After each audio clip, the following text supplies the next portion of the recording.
Welcome to Unstoppable Podcast with Harry Sardinas, inspiring conversations with influential millionaires, investors, thought leaders, entrepreneurs who are making a massive difference with their innovative products and services, and sharing the challenges and wisdom of how they sold their first million.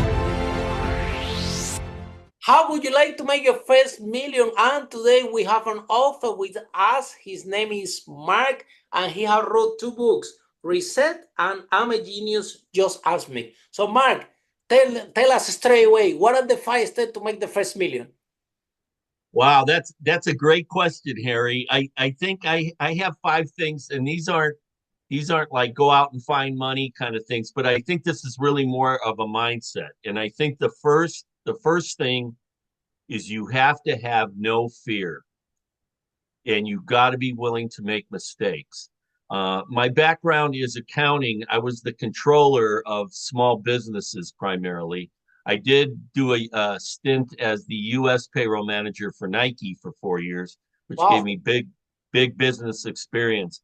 So, but I've dealt with many owners and entrepreneurs, and you have to be fearless. If you have any doubts, you are not going to do well. So that's my first thing. The second thing, it kind of coincides with have no fear, is you really have to believe in yourself. There's going to be a lot of naysayers out there. They're going to say you're crazy, you shouldn't be doing this. It's easy to put people down that are ambitious. And I think if you really believe in yourself and have confidence in yourself, you will do well. My third thing is you need to be willing to embrace risk.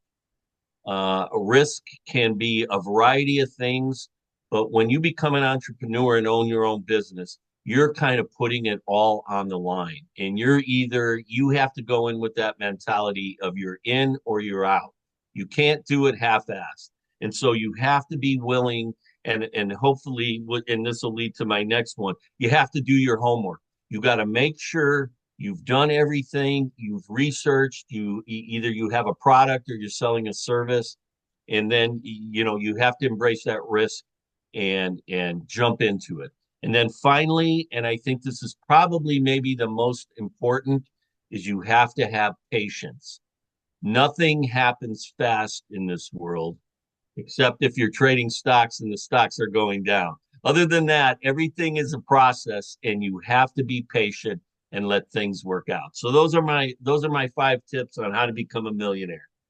Fantastic. And now tell us, talking about this, right? About this story that you talk in your second book, yeah. So how come you become successful in the stock market and you managed to make 2 million? So then what happened? Tell us.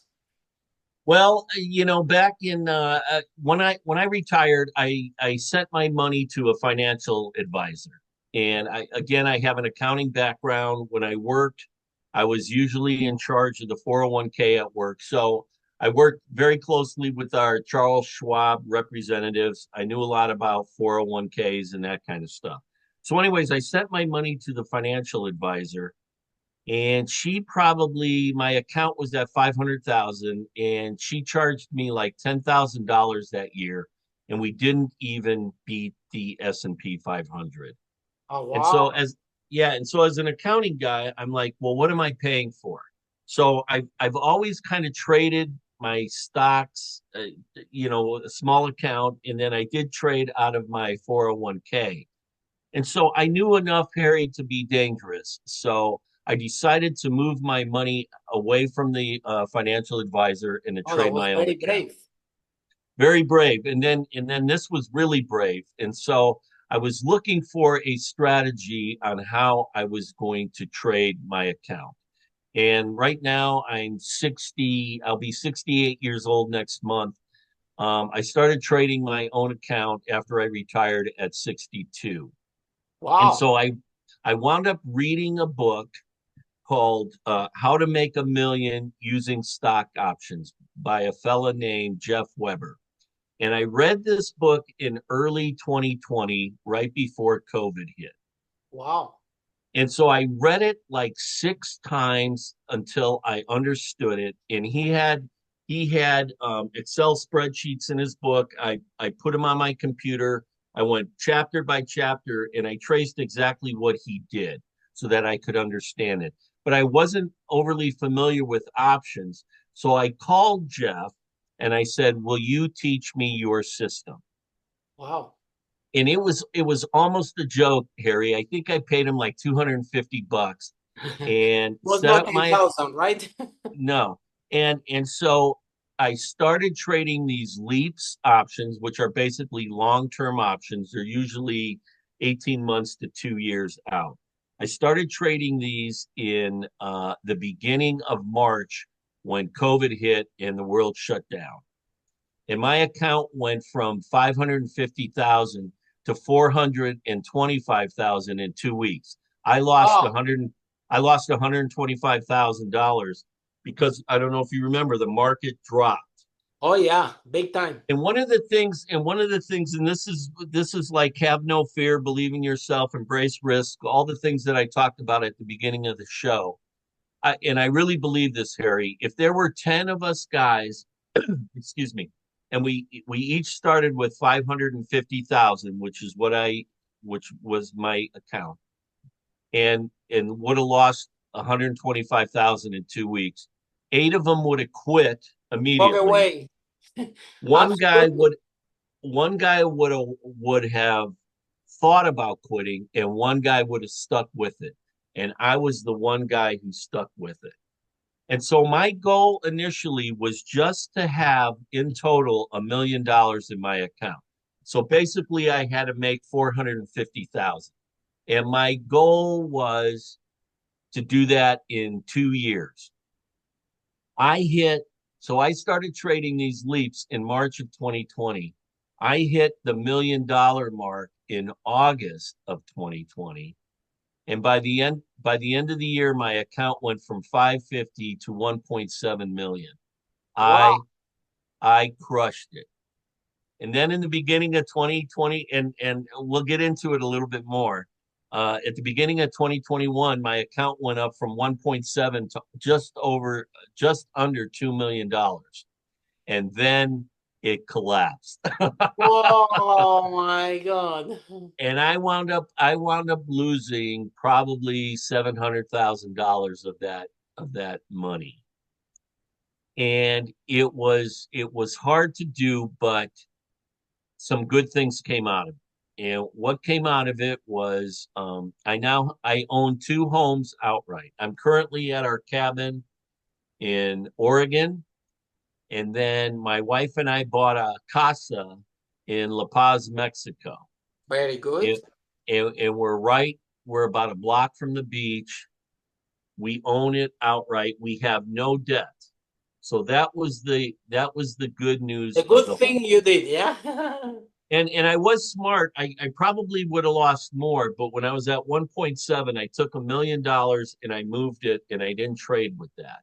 So Very I good. was basically trading with 100,000, and I didn't think I could lose, Harry. It was just I was rocking and rolling. So, anyways, so that was the reason. That was the reason for my book. I'm a genius. Just ask me. I'm a regular guy, Harry, and I read so many investment books, and most of the books you read, whoever the author is, he's got the way to make you money, and his thing works, and da da da da da da da. And excuse my language, but 90% of that stuff is bullshit, Harry. Those you have to get your hands dirty and get in and figure it out. There's no hard plan. So that was the reason for my book, was to try and relate to the common man and show them that it can be done, but you can also screw up as well. So that was the purpose of the book. But then this is something I'm glad. Thank you so much for this story because I think it's amazing. I think our audience is gonna get a lot of value out of this because this has happened in large or small scale to all of us, right? And I think that that when a very good idea, yeah, or very good things when things go well, is to take that money and diversify. And real estate is an amazing vehicle for that, right? Like I think that I done it, right? I done it like I put some money in Bitcoin or whatever.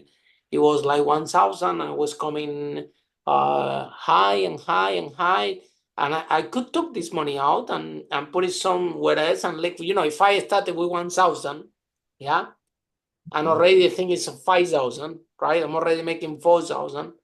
Why I'm not taking this 4,000 and leaving the first money that I started with, right? Why I'm not taking this money and I'm not saying invest it, because that's the other thing as well. That people go and invest money in things that they don't know. My first business was in real estate. We managed to sell over 5 million, so I do understand uh, the London real estate very well. Uh-huh. We did for 15 years. So if we're gonna invest in a property in London, we know even before we buying everything that's gonna happen with the property, because we done it for so long that we know certain area with like our palm of our hand, right? Hmm. And but again, it's all about the mindset, and this is Mark. It happened to all of us. So, what advice do you have there for regular people? Let's don't say traders, yeah, for Hmm. regular people that did exactly like you. They took a strategy, embrace it, actually make it work, yes. But Yeah. then there is this hit of mindset, and we all have it. Wow, if this went up, it's gonna go higher. It's gonna go higher, and we never think then it can collapse. And since God that is the stock change, because this Bitcoin or cryptocurrency, they go to zero in one day. They, Yes, yes. they're Yeah, very, yeah, very volatile, and you can lose everything. A lot of people have friends that lost so much. Half a million. I have a friend that lost half a million in one day with crypto. yes. Yeah, because it went literally to zero.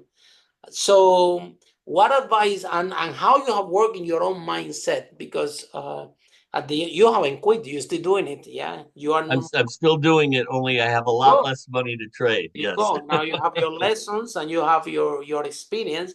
So, what advice do you have for people, for not regular people there, that they are trading and they can embrace a strategy and actually it's working, but they never think that the thing can go wrong, and actually and we can call it mitigate the risk, diversify the risk, don't put all your eggs in your basket and so on. Well, and that's a great question, Harry. And I've thought about this. And I think part of my problem, you know, uh, I was making so much money. I like a You bad were so day for me. happy. Yeah, a You were bad so day for happy me. that you don't have time to think that you can lose it. Yeah. A bad day for me was I only made $10,000 in that Wow. day.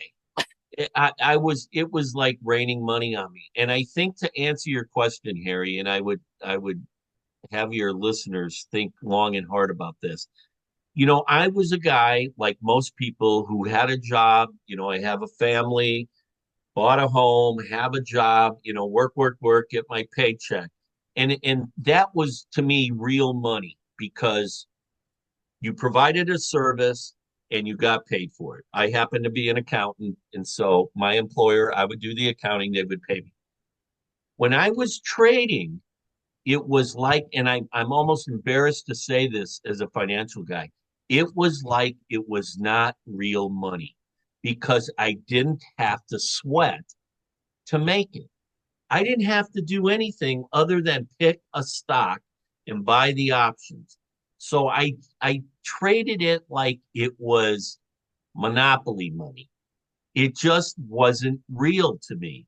And even to this day, I know some guys, if they lost 700,000, they'd take their gun and blow their head off. I Yeah. never I never got pissed to where I was like or deeply depressed. Mm-hmm. I was Very I good. was great I was grateful that I made so much money and I bought my way out of debt. Like I said, I live in this beautiful cabin here in Oregon. Yeah. It's probably worth a $500,000. I got no debt. My casa in And it's Mexico. also real because it gave you your casa in Mexico, and this is the real thing. Yes. That And is debt so, free, yeah. now that my account, I'm only trading like with $10,000 now, and I'm trying to build my account back up now Oh because wow. yeah, Wow, and that's so amazing. and so I it's real money to me now. And where Very good. like, there were weeks where, there was one week I lost $200,000 and I just kept going. And it really shows how naive I was at the time. I'm a much smarter person now, at least I would think I am. But being in the stock market can be very, as Warren Buffett says, investing is simple, but it's not easy, you Mm. know. I mean, you have a 50-50 chance of it going up or down. And it sounds like, well, what's so hard about picking a stock? Well, believe me, it is. Just when you Ah, think pick a winner one. Yeah. just when you think you got it figured out, you don't. And Mm. and I was fortunate. I rode that wave for all I could. I just didn't jump off my surfboard in time, and it took me down. But I'm so happy how you're taking it, because in the end of the day, you being an entrepreneur is, I always say, is a skill. The more you practice, the better you become, right? You don't learn how to swim by reading a book, or you don't learn how to drive by reading a book. You actually need to go there and drive, and you need to go there and try and swim and practice. So the more you practice, the better you become. And I think, Steve Jobs always said you only can connect the dot backwards. I can tell you that the mindset that you have now with this 10,000, you're gonna make huge, and you're gonna mitigate your risk big time, right? And Yes, and but this, let me tell you, this is something, you might say, oh, this is something wrong with me. Well, no, it's actually very, very common. Like for me, I was an employee, right? Before I started my first business. So I am used to trade my time for money. Yes, when I right. started here to I used to work in Spain as software developer for 5 years, but when I arrived to London, my English was no good. It still is no good. Yeah. I'm 20 more than a lot of years and I'm still working on the case. But anyway, so I started as a waiter. I worked 2 years in a pub, and the other 2 years was in the Hilton as a room service. This was my first job, and I was working in the Hilton as a room service, and I'm building my business at the same time. Anyway, but I'm used to go to work and get paid and make money for my salary. So I used to trade my time for money. But then I opened my first business, on to the point that I think they were paying me in the Hilton £1,000, £1,100 back in the day. Telling you 15, 17 years ago, yeah. And then I started my business. And my business took off in a way that the thing was running in autopilot, meaning after 4 or 5 years after building, I was not needed in the office anymore. My staff would tell me, Harry, go home. We don't need you. I'm like, what? I said, go home. We don't need you. The business run very good with you, without you. They would tell me, actually, you are the problem of this business, so better go home. They were all better than me. The truth is, I had people better than me at everything, and they didn't need me at all. They prefer that I sit at home and don't go to the office. Yeah. So this is what I did, right? But then the mind start to, I'm feeling bad. I should take all this money and go and travel the world, yeah, or buy some properties. But my mind was, I'm like, wow, all this money is coming to me and I'm not doing nothing. And a lot of people talk about failure, but nobody talk about how to deal with success, right? And Yes. nobody talks about how to deal with success. And this is true story that happened to me. I was bored in my house, worrying in my head, why I'm making so much money and I'm not doing anything or doing very little, only go once to the office for 1 hour to say hello. And then I'm working like that. And then I have the brilliant idea to open a restaurant in London. I call the first halal Spanish tapas. I go there and open this business. I lost 200,000 pounds. I lost my girlfriend back then. I also almost collapsed the other business. It was a total disaster. And you kind of, for this mindset, and I think that because when you are a business owner or you are in trading, you become an investor. So now you don't work for money, money works for you. I didn't know that. I didn't even know how to handle that. Didn't know how to process that. So then sometimes your mind sabotage yourself, and maybe there is a lesson that I needed to be learned, and maybe it was the lesson that we all need to learn, right? That I think that your third book should be How to Deal with Success. Yeah. The I'm happy to write your foreword for you. Yeah. Thank you, Harry. Well, The, it's interesting because when I got out of college, and I think this happens to a lot of people, you kind of go to work and you start to realize you're just an employee. And so you start to think, a lot of young people especially start to think, wow, I should start my own business. And I had that same feeling as well until I started working with small business owners as the controller.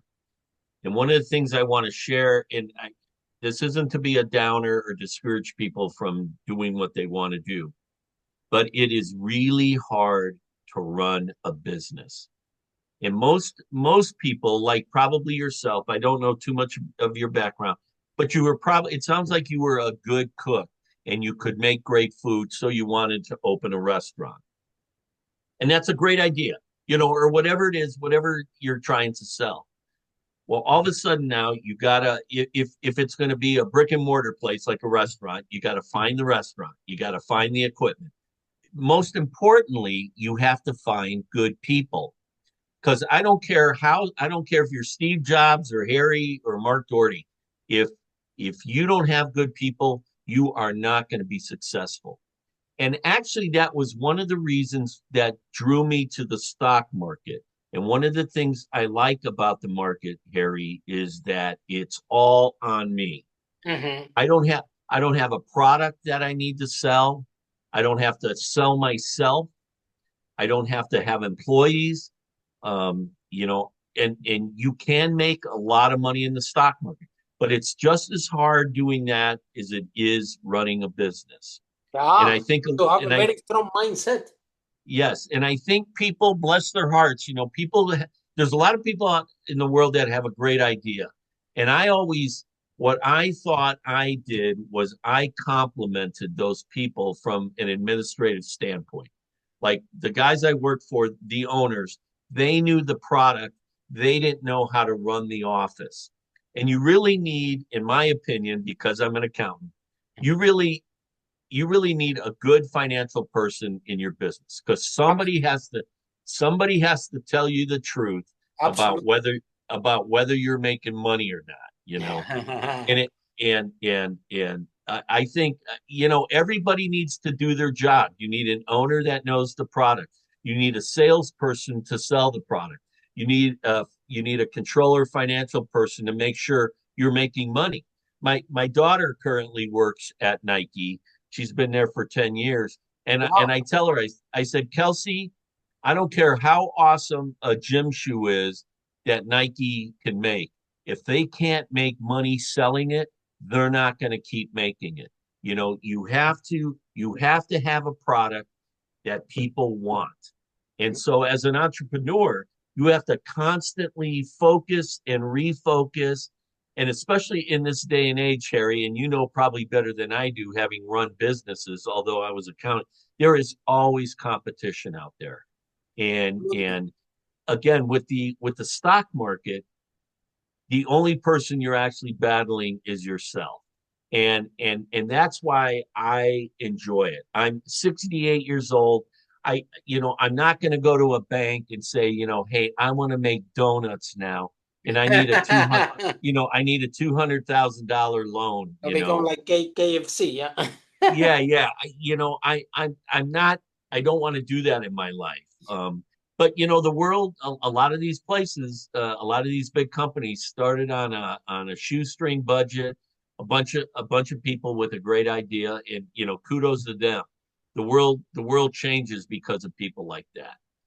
By the time I I was in my mid 40s and I was married and had a house and stuff. I realized I'm not the idea guy. I'm not going to start my own business.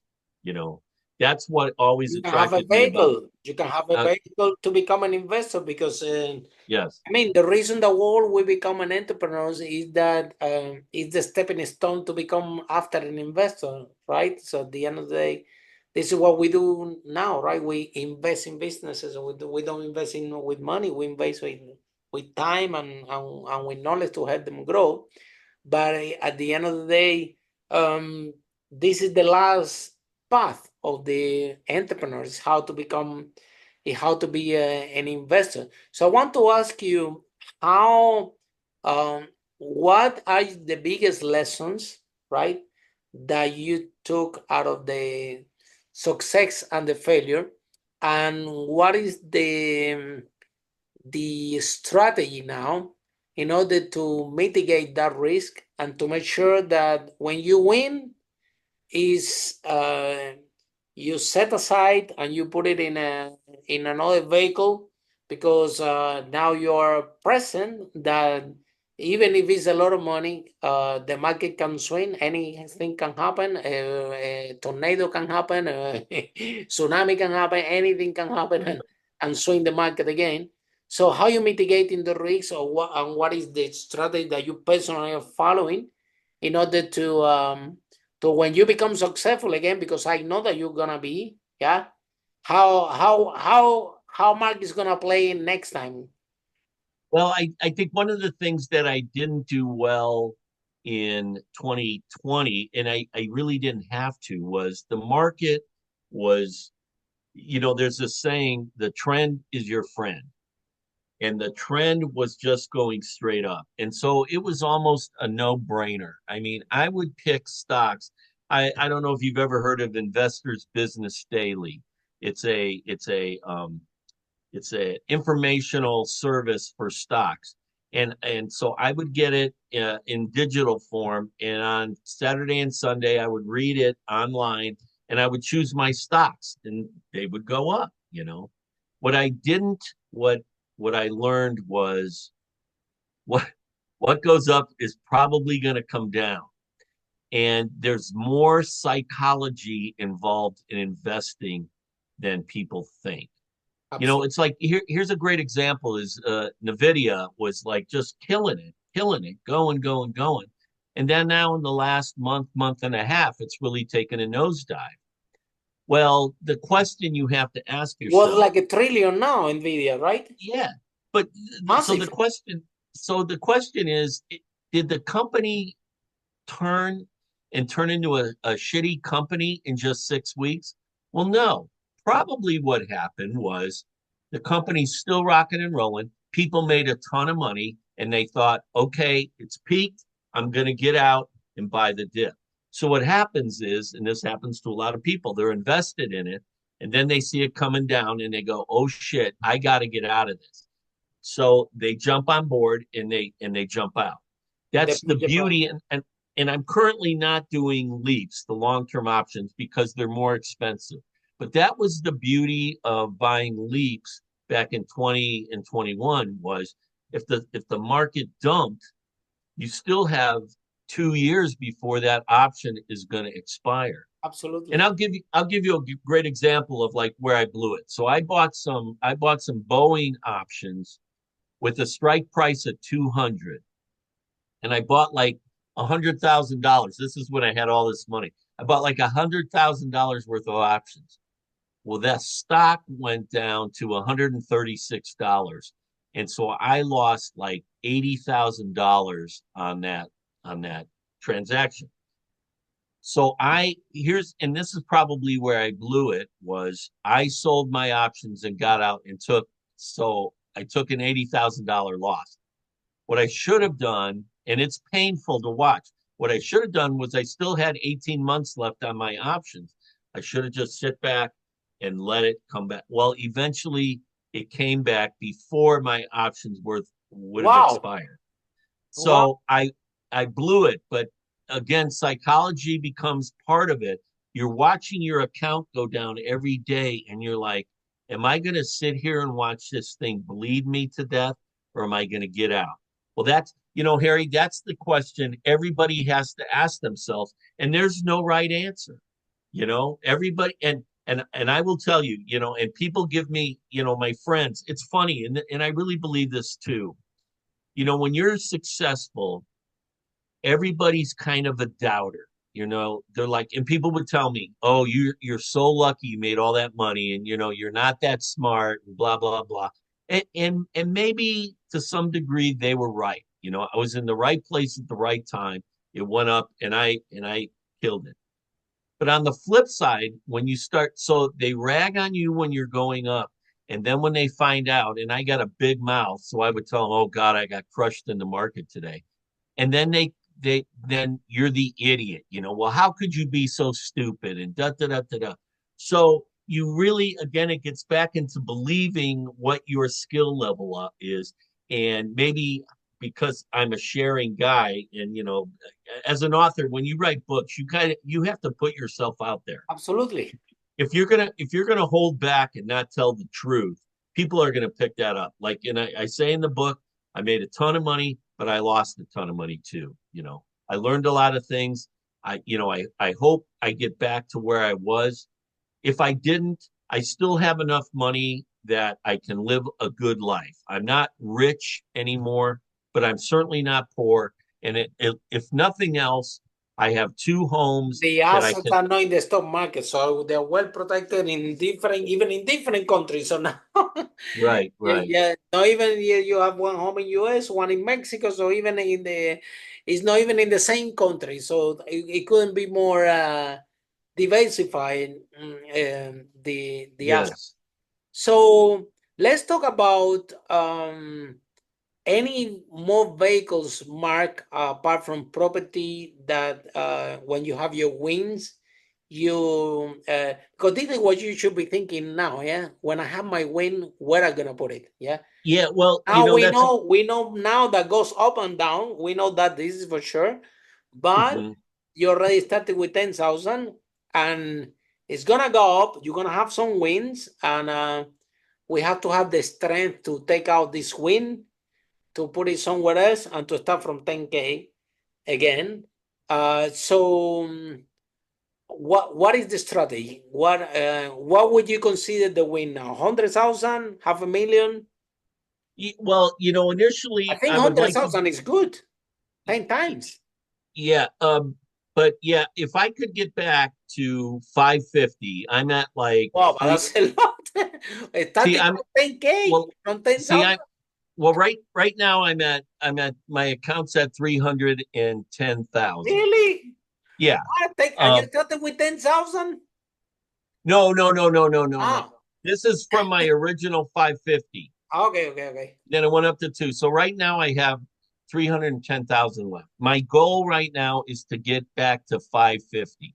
Very So good. if I could get back to 550 with no debt, because I had debt and I didn't have that casa at 550. So now I got no debt. I have two homes paid for. If I could get back to 550, that would be that I'm back to originally where I was. Sorry. That that that would make me happy. But to answer your question, one of the things I did, and I think it saved me, was I took a half a million. I took $500,000 and I bought annuities in my 401k, because when you buy an annuity, you get a fixed amount, and rates were low then. I have one that's going to expire in 2025, and I'm probably going to renew it at a better rate. But Oh, what it did for me, Harry, was it isolated that money so I couldn't get to it. Because when you're I very good. I'm probably, I would say, to be honest with your podcasters out there, I'm probably addicted to trading. I love the excitement about it. And as long as I have, and like, I trade with 10,000 now, and I told my wife, if I lose that 10,000, I'm done. So I mitigate my risk. If I drop, I get out rather than watching it go down and stuff. But I took this money and it really kind of saved me, because that money, I have some cash, and then I have these things in annuities. So you get a fixed amount and you can't touch it. Now you can touch it, but you get penalized very highly, and I won't do that. Mhm. So you have to kind of, as you brought up before, Harry, you got to start putting money aside. I did it via annuities, and you can do those in your 401k. So again, that money, that interest will grow tax free, and then when you start pulling it out, you have to pay taxes. But then, like I said, it's all about the mindset, right? And like I said, if an addiction, I don't think that you are addicted. The addicted people will take all the money, trust me. The, so you just love what you do, right? I do. And really you are making money, right? I think that the good and this is very easy to say, but it comes to the mindset and everything. The mindset of the trader is very difficult, very it's a hard skill to gain. However, the if you continue with this strategy, which I like it a lot, which is every time that you have your gains, it goes to a place that you cannot touch. It could be La Casa in Mexico, one more house in Mexico. It could be one property in United States. It could be these funds that you don't have access unless that you penalize uh, so high that doesn't make sense. So I think that this is a clever thing to do because will allow you because the truth is that it goes up and down. And Yes. but a good investor, what it's gonna do, like Warren Buffett, is when it's in the high, take it out, put it safe, start all over again from a small, wait until they win. I think that this Warren Buffett sometime he has waited a lot of years Yes. for the stock. Actually, this is I think that he became really, really wealthy because of this, of buying really, really cheap and wait for long time until it goes high, right? This is one of Yes. Let me give you I think a good example. I'm a real believer in taking risks. And I believe this too, Harry, is that there are going to be times in your life when an opportunity is going to come, and absolutely you better be able to recognize it, and be and ready. then pull the trigger. And let me give you a great example of this. This was 30 years ago when we bought this cabin. And we had just bought our first house in Portland, Oregon for $85,000. And when I was a kid, I'm from Chicago, Irish Catholic. We had 7 kids in our family. We never went on vacation. I think the most expensive home we ever lived in was $30,000. Mm. So we buy this home in Portland for 85,000, and then my wife's grandmother died and willed my wife $10,000. Now most people would have taken that money and gone to Disneyland or bought a big screen TV or whatever. And the only times, excuse me, we went on a kind of a quasi vacation was I had an aunt and uncle that always had cottages either up in Wisconsin or Michigan. So I told my wife when we got this $10,000, let's buy a cabin on a small lake. And that's what we did. So we bought this cabin that I'm sitting in here now. We used the $10,000 as a down payment, and it cost us $60,000 to buy this cabin 30 years ago. And then 3 years ago, we or 2 years ago, we remodeled the cabin because we sold our home in Portland, and now we have the two places. We have the cabin and La Paz. So we put about $200,000 into remodeling Wow. the cabin. Yeah, and again, I had all this money, so I could do it. And this cabin now, so we're probably in this cabin for close to 300, let's say 250 to 300 maybe. And we could sell this thing tomorrow, I'm sure, for $500,000. Wow. So it was now, I don't know if we'll sell it or not, but and the Yeah. same thing with La Paz. I bought this casa in La Paz right after COVID for $270,000, and it's probably worth 750 now. I mean, it. Wow, Oh, we're a block from the beach. brilliant. Oh, well, it wasn't so much that I was smart, is that I was willing to take the risk, Harry. It was like it's what I wanted. It was a good price. I could pay for it. I didn't have to, because I had all that money I made. Like the I didn't. place because it's safe and then you have the seaside and everything. You can travel Yeah, weather all the the time. beautiful the beautiful beaches. It's a great community. The pool area is right out of our backyard, and then the Sia Cortez is a block away. I mean, you're on the beach in 30 seconds.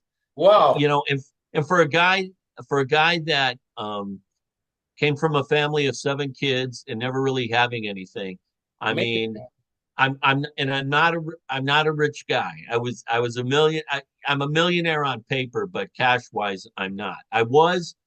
I made some mistakes, as I pointed out in the book, but I'm happy where I'm at. In essence, Harry, I have no worries.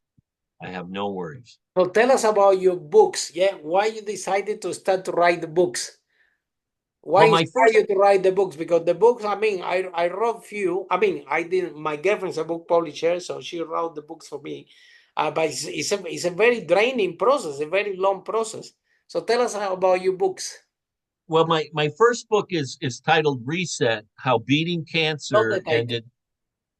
Reset: how beating cancer ended decades of paralyzing fear and anxiety. Wow. So I grew up with a father that was a disciplinarian, and he hit first and asked questions later. And as a young kid, I grew up fearing my father to the point where I developed all this anxiety. And then at 48, after years of having panic attacks daily and on, I developed cancer Oh, in wow. my colon, in my rectum. And so I had to go through all those treatments and everything. And then this was at 48, and then at 54, I was having my final colonoscopy, and my colon burst during the exam, and Wow. I was messed up. I was in bad shape. And so that book, I wrote that book because I would be like at a barbecue. Like if I stood up and I got my clothes on, you wouldn't ever know I had cancer. But I got a big scar down my belly. I have a big scar on my side. I only have one kidney. I lost a kidney. Wow. I have a full-time ostomy bag now that I poop in. I know everything got ripped out of me. And people, we would sit around at a barbecue, and people would like, oh God, I hurt my shoulder today, poor me. And I go, hey, you want to hear a story? And so somebody said to me, they go, why don't you write a book? So I wrote that book as kind of a way to get people to see that sometimes bad stuff happens to semi-decent people. I consider myself a good guy. But And also, so go also ahead. it's very important the point that you take, like, emotional pain can actually lead to physical pain. And that's why Yes. sometimes it's important to work on ourselves because if for Yes. so many years there is that fear and that anxiety is inside your mind for any reason, yeah, and that sometimes it's not even what happened. It was the story that you make out of what happened, right? So Right. yes, at the end of the day, your dad didn't know. He thought that this was the best way to uh to raise you guys. He will never thought that it's gonna have a psychological impact in maybe in you because maybe your siblings don't have. That's the other thing as well that everybody reads the facts, but then we have our mind that out of something happens, start to build a story, and the story grows and grows and grows, and then the panic attacks and the anxiety comes and uh and Really, the book is about resilience, yeah. Harry, and that actually goes into being an entrepreneur as well. Mm-hmm. Is you have to be able to get knocked down, and dust yourself off and get back up. And Exactly. so that was really, I was trying to, and especially as a man, I felt really emasculated that I had these problems and I couldn't solve them. And Mhm. now I got better. And the reset was I didn't have because my whole system shut down. I didn't have solid food for 6 months. Wow. I weigh like 215 now. I was down to 150 pounds. I was skin and bones and basically came back. And then I always and I wrote my second book, I'm a Genius, Just Ask Me. And it's really about personal thoughts about personal finance and investing in the stock market. Mhm. And the reason I wrote that book, Harry, was because I view myself as a regular guy. I'm not Steve Jobs. I don't have a 200 IQ. I'm just a regular guy who found some success. And I read a lot of books about investing, as I said earlier, and everybody's got the scheme to make big bucks, and most of it's bullshit.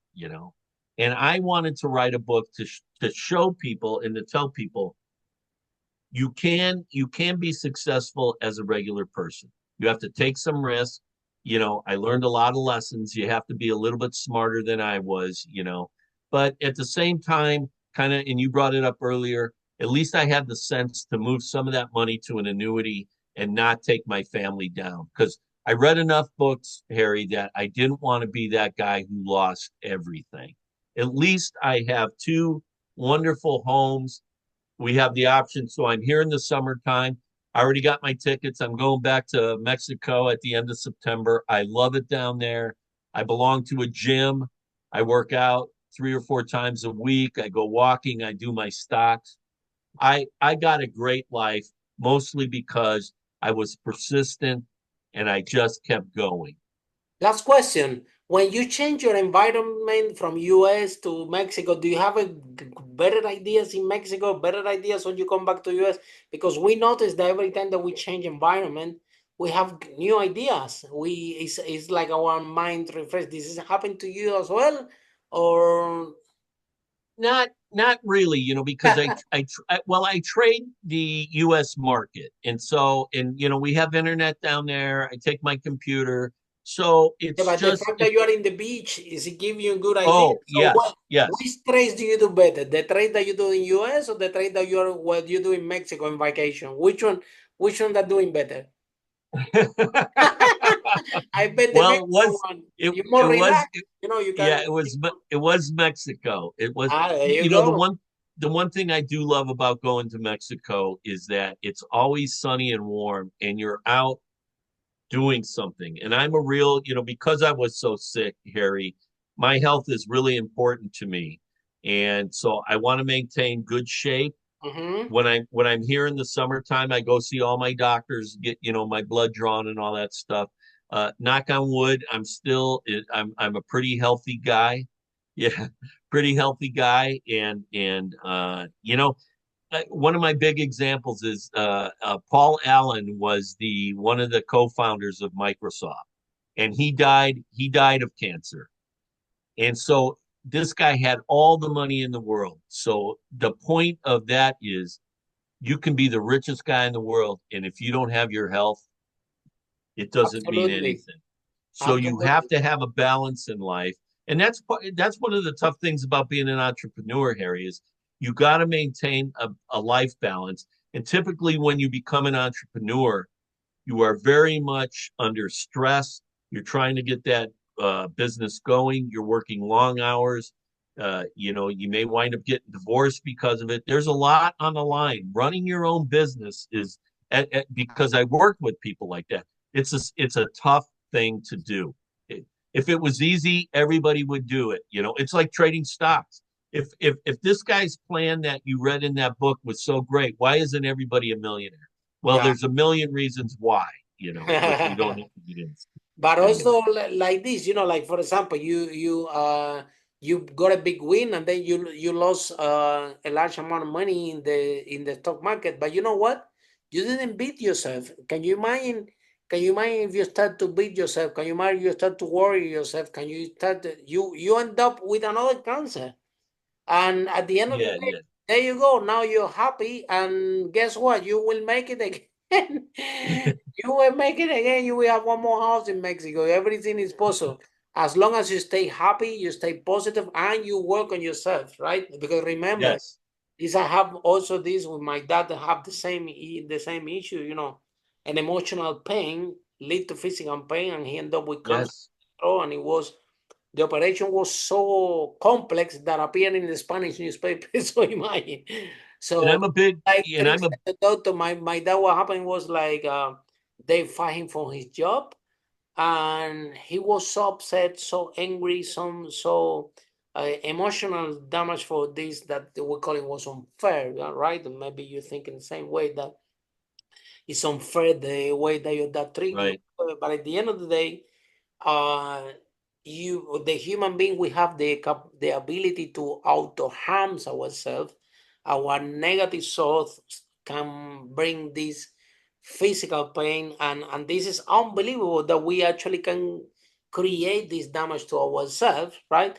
But there Yes, is always a lesson learned. So now we know that we can back up again, and now no matter what, we're gonna work on ourselves to don't beat ourselves up, to don't worry, to don't have the anxiety, because we already know that it's a big price that that can yes, place. And all the multimillionaires I know, all of them, they will change all the money that they have for one month day of life. This I can tell you for sure. yes, So yes, health yes, health is important, and working ourselves, right?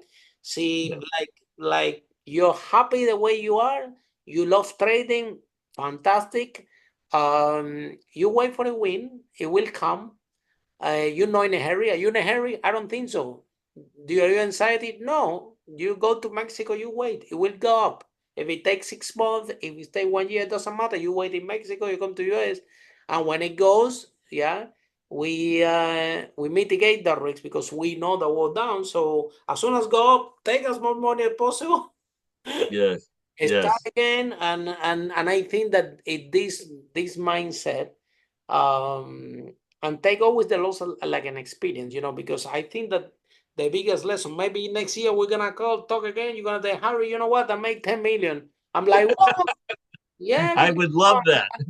I'm taking the losses very fine, and I'm mitigating my risk, and every time that I win now, and I take the money out. I start from a small again. Every time that I win, I take my money out. I think it's a process that if you develop this mindset, would be amazing, right? So Right.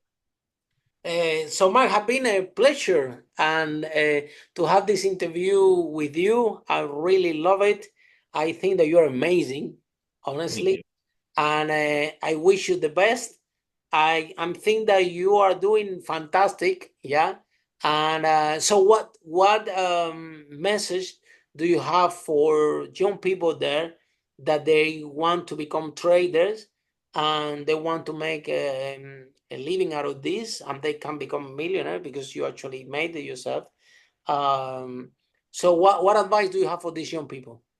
Well, first of all, if you have a regular job, by all means, put money in your 401k. Save, save, save. And then, secondly, and this is probably the most important thing, and I learned this. I was always a terrible reader as a kid. I hated to read. I Me read too. probably 2 books a week now. I belong to Wow. Kindle Unlimited. You can Wow. borrow books. I read, and again, I'm retired, and I understand. I have the time to do the things that I want to do, but read and learn, and don't be afraid to ask questions. That's Absolutely.